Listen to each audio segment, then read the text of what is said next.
I was really happy to go back because my favorite characters are law enforcement and soldiers, and I really resonate with those, that personality type or that archetype. And so I was thrilled to come back as a soldier, but I was, you're always kind of bummed to be the bad guy because you're not going to come back after that. You want to make sure you don't die, so there's a chance of returning, or do something really terrible and not return. But it was, I don't know if you know this, if you've spoken to anyone else from that episode, we were shooting in a cave. There's a section in a segment, underground cave. Guess what day that was? So I know that for Menace, which was shot around the same time, that was 9/11. I did not realize that the Sentinel was in production on 9/11 as well. We were shooting on 9/11. And I go for a run every morning, or a yoga class or whatever, and I got up at 5 or something, and I don't turn the TV on, I don't turn the radio on or anything. I got up, had my coffee, went for a run, and as I was coming back, I think my call time was like 6:30 or something, and as I was coming back to my apartment, it just felt weird out on the streets in Vancouver. Like, it was too quiet. No one was out, no one was driving anywhere. There was, it was just too still, which was unusual. So I went in, I thought, this is so strange, what's going on? I'm gonna turn the TV on, which I never do. Turn the TV on right as the second plane hit. And then you're just standing there in shock, watching this all unfold, and you go, are we going to go make a TV show today? So you call, and production, nobody knew what to do, no one knew how to handle it, and we all go to set, and we are standing around crying because we don't know what's happening. And we put the monitors from Video Village, we tuned the monitors onto the news, and my parents were supposed to be on a flight from Las Vegas, coming home from Las Vegas. Oh my God. Couldn't reach them. It was just the most surreal day. And I don't think we got anything done. We stood around for a while. Everyone just sort of was like, well, what are we doing? Yeah. I think we wrapped early. Peter DeLuise directed. Yes, yeah. And Peter was just like, we have to be with this, right? Not making a TV show.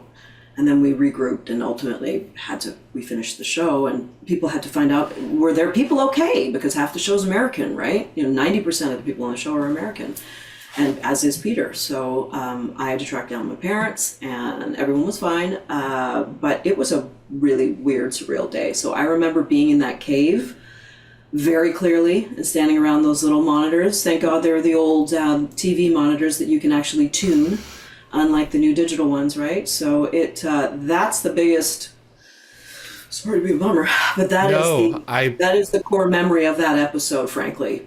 Wow. No, I think it's important to tell these stories because I think it's important not to forget where we all were. Yeah. I didn't know you were on Stargate that day. I only thought that Menace was in production, but I guess they were shooting more than one at once. Yeah, maybe. It's pretty ingrained in there, so yeah. Wow. Man, oh man. Did you have trouble getting? You weren't flying back to the United States. You were staying up in Canada for that. Oh, I was there at that time. Did you were living in Vancouver at the time? I can't remember. Maybe, okay. Probably. Okay, but you didn't have trouble flying back to wherever you were. No. Nor would I. My parents actually ended up getting on a train from Vegas, and I picked them up at the Vancouver train station, and they stayed with me until flights went back to normal. Yeah. World changed. Yeah. Man, oh man. Yeah. You are one of the few talent. I cannot tell you the number of times that I have talked with someone who they wanted to do another episode, and we've seen your face. The audience knows who you are. And then you'll come across Garwin Sanford or there are certain actors who do get a second life with their own face in the show.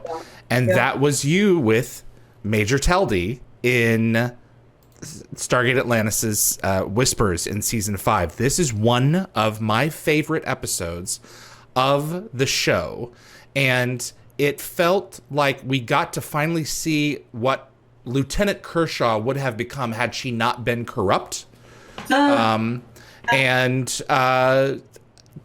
Frankly, a full girls unit is a badass idea. I know, right? We took right, 15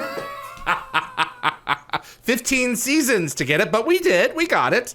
Yes. Tell me about leading that team. I mean, it's just, before we went live, we were talking about how there are certain experiences that are just milestone experiences. And a big part of that was that Joe Malozzi just ran such a great set, and it was so much fun. And I made one of my best friends of my entire life, Janina Gavankar, was in that episode. And that's where we met. And we were like, oh, you and me? Yep, we're done. We're in besties for life. And I say besties now because I have a 10-year-old. But we went to our weapons training, and I had done a lot of weapons work already at that point. And I hate that I can't remember the tactical consult that we had. That would have been Rob Fournier. Yes. So Rob was putting us through our paces with our guns and our postures, and it was when I learned that only amateurs do this, that they tilt their head, and he was like, put your head up! Yeah, it was great. It was great fun, because if you're playing those kinds of characters, I feel that you have to do your due diligence, and you have to respect and honor their work, because especially when you start to get to know some of them, because I've now been on enough shows where we always have a tactical consultant that's either, I did a pilot in Miami, and we had DEA and FBI and Miami SWAT. They all hold their guns differently, and they all had different ways of doing things. And so everyone within this team that was like a multi-jurisdictional team had a different way of doing it. And I was DEA, so I had to, DEA goes into close quarters, into houses, and people can be jumping out from doorways. It's a very different thing than a cop with a Weaver stance. So I just was like, tell me everything, Rob, let's do this, let's go. And Janina was in the Star Wars video game. She sure was. She sure was. Battlefront 2. Oh yeah, and she was telling me the movement work that they got to do on that, so that they were doing the proper, the roll through the, you can see this lights me up, right? Of course. So it was so much fun.